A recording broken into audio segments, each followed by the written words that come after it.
One of a Kind with Rob Van Dam is recorded in front of a live studio audience. His match and about the business, like he really took it seriously and really liked working really hard. Talk about just the style that Eddie worked when you did work with him. Was he a pretty stiff guy too in the ring, if you remember or anything? Eddie was,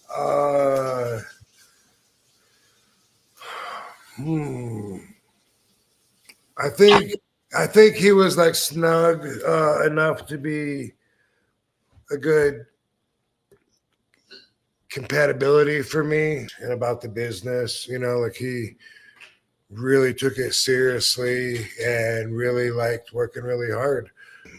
He really cared a lot about his match and about the business, like he really took it seriously and really liked working really hard. Contrasted when we met and at the same time complemented each other. I think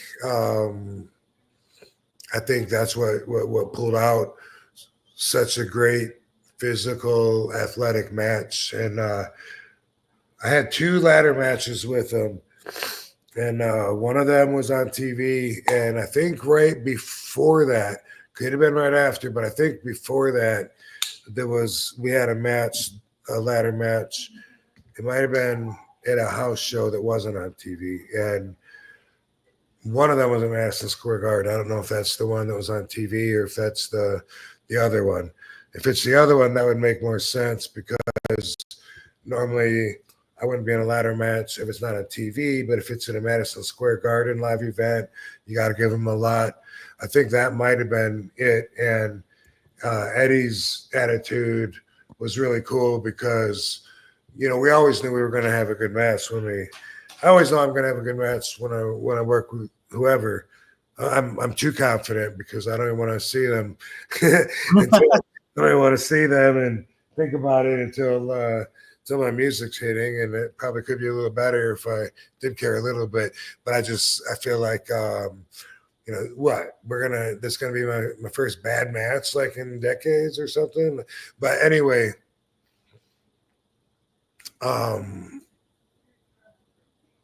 Eddie, one thing that Eddie brought that stuck was when I monkey flipped him, he would take one of the best monkey flips.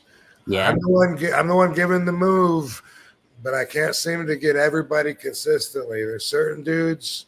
Eddie's one of them. AJ Styles is one of them.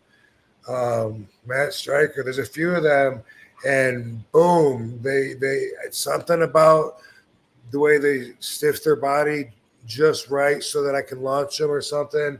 Boom, they go across the ring. And, a lot of times I can do it when the guys are smaller, but still, sometimes the people just barely even get over, or they just go up a little bit and come right back down on me. I got to roll out of the way. And sometimes it's almost like a dud. I've always enjoyed doing the move. And doing it with Eddie, he was like really good at flying across the ring, maybe hitting the turnbuckles on the other side. And he said to me one time when we were talking, next time you do that to me, he said, boom, when you jump up on me and when you're standing on my thighs about before you flip me, he said, take a moment there, look at the crowd, go RVD, and then monkey flip. I was like, that's fucking awesome. If that's not going to be holding you there too long, fuck yeah. And then, boom, that became the way that we did it every time after that. That's awesome, man. So, Rob, you're right. I looked it up right now. You had one of your ladder matches with Eddie at WWE Backlash 2002 for the Intercontinental Championship. Went about 11 and a half minutes, and it was in Kansas City. So the other one you had at Madison Square Garden was the non-televised one. Okay, that makes sense. And Eddie was like, I know this is your style, your game, let me know let me know when you got some ideas, and let me know, what we're doing. And so he was really cool that day with that, because coming from ECW, when we would have a ladder match, somebody that either had never had a ladder match before or hadn't had very many would feel like like they were playing in my field. And Eddie was one of them, and Big Show was one of them that both told me that they hadn't had a ladder match before. Wow. Yeah. Wait, so Eddie never had a ladder match before you? That's what he said. Wow. Well, wasn't he in one? Maybe I'm wrong. I got to look this up. Maybe he was in one with Rey Mysterio and WCW, but I don't know. I'll have to look that I wonder. Yeah. Yeah, I'll look that up here.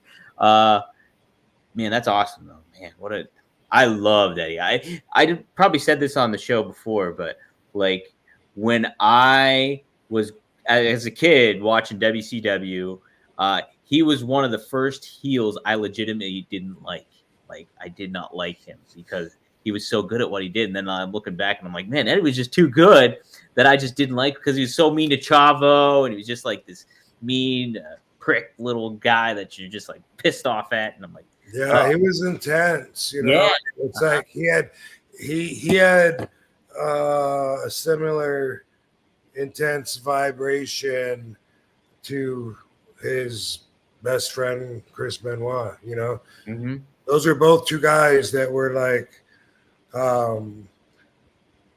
weren't going to be sitting by each other in the dressing room, cracking each other up, making each other laugh, and being silly. Yeah. You know what I mean?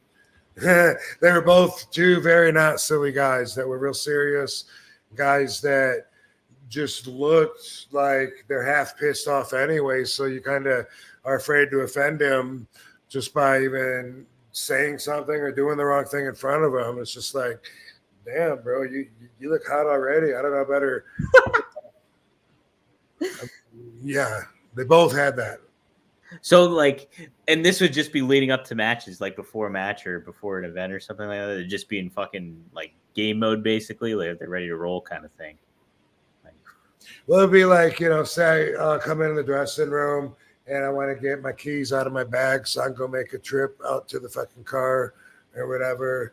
Boom. I'd be like, Book, we're going to smoke. You want to smoke? And I look down and like Chris or Eddie, like if they just looked up at me with a serious look, I'd be like, me neither. I might do that just to break the tension, because I am silly. Yeah. But, it would be like that, man. Just, did I say the wrong thing in front of them? And because I knew with Eddie that he had struggles, everyone knew at least during a certain part of that, the end or 2004 would have been for me, I guess.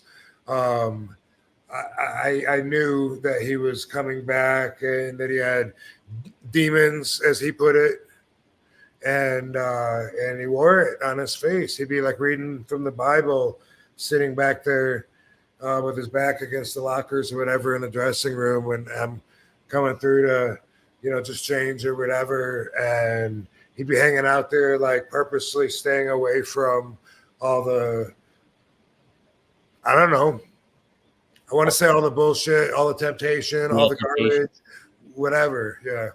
Wow, man. Yeah. Holy smokes. Yeah. You could tell too, just the way he worked in the ring and everything. Like he was just an intense individual that was very, very passionate about that stuff. So I always liked Eddie, man. Stuff. So he did. Maybe this was his first ladder match in WWE, Rob, because I looked it up, and he had a ladder match with X-Pac or Sean Waltman in WCW at Sold Out 1997 as well. So maybe it's always possible that I remember it wrong. Big Show had told me that he hadn't had a ladder match, and I guess that's believable because he's a giant. Yeah. And Eddie probably just told me he hadn't had very many or whatever, and was like, this is your game, come up with some great shit, stuff like that. And everyone remembers the fan ran into the ring, pushed the ladder over when Eddie was climbing it. And that was a moment, Eddie punched him. Boy, summertime is here. You know that song, Won't Go Jerry, in the summertime when the weather is hot? you can fit right in. Well, hey, guess what? You can fit right into a pair of perfect jeans. The perfect jean. Look at these babies. These are my favorite pair of jeans, and I am not lying. I do have pants on, by the way. I'm just showing these for the flair of it all. And I don't mean Rick. But yes, the perfect jean is awesome. I love their product. Seriously, no joke. This is the shoot. It is straight up my favorite pair of jeans I own. I want to get more. I need to get more. And hey, I can help you guys and gals get a little bit more too. So for a limited time, our listeners get 15% off their first order plus free shipping at theperfectjean.nyc or Google The Perfect Jean and use code RVD15 for 15% off. However you get there, but be sure to use code RVD15 at checkout to save 15% site-wide and stay perfect. The nice thing about these jeans, they're so high quality that you get free shipping. You get free exchanges. If the size doesn't fit, you must return, right? So use it. You seriously will not be disappointed, and you will be like, I kind of need to get a couple more pairs because these are great. No joke. I wear them anytime. If I'm going out on a date, boom, perfect jean on there. If I'm doing anything, want to look nice, got to wear the perfect jean. I'm going to have an audition here in August, beginning of August, Little Shop of Horrors. And you better believe I'll be wearing that pair of perfect jeans to help me feel confident and get ready to sing Oh Suddenly Seymour to the best of my ability. So it's finally time to stop crushing your balls in uncomfortable jeans by going to theperfectjean.nyc. Our listeners get 15% off their first order plus free shipping, free returns, and free exchanges when you use code RVD15 at checkout. That's 15% off for new customers at theperfectjean.nyc with promo code RVD15. After you purchase, they'll ask you where you heard about them. Please support our show and tell them that One of a Kind sent you. Fuck your khakis and get the perfect jean, all right? Hey, let's talk a little bit about Get Blitzed. That's right. When Get Blitzed teamed up with WWE Hall of Famer, NWO founder, and movie star Kevin Nash, alongside his Click This podcast partner and kayfabe king Sean Oliver, Mickey Ray Sinatra and Courtney Sinatra weren't just slapping a name on a can. They were building a THC drink worth remembering. It couldn't be just another effing seltzer. So they made something smoother, faster, creamier, and absolutely legendary. That's right.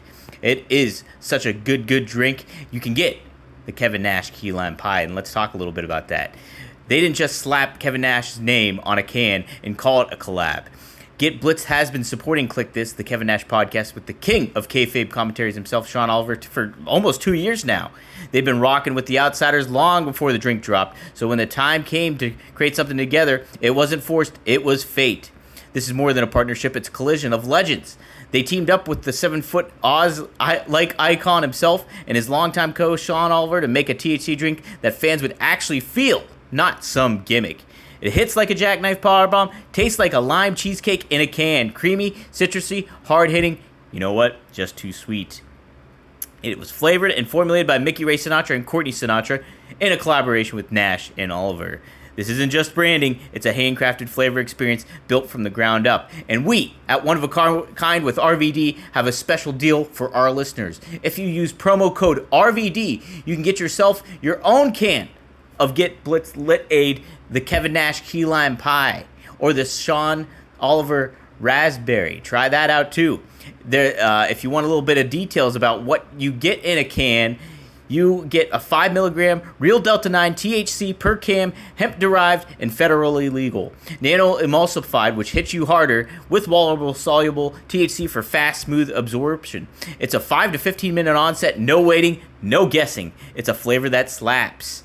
Backed by legends like Kevin Nash, Sean Oliver, and Not Cartoon Animals. Hey, it's also backed by RVD too. So like I said, give it a try.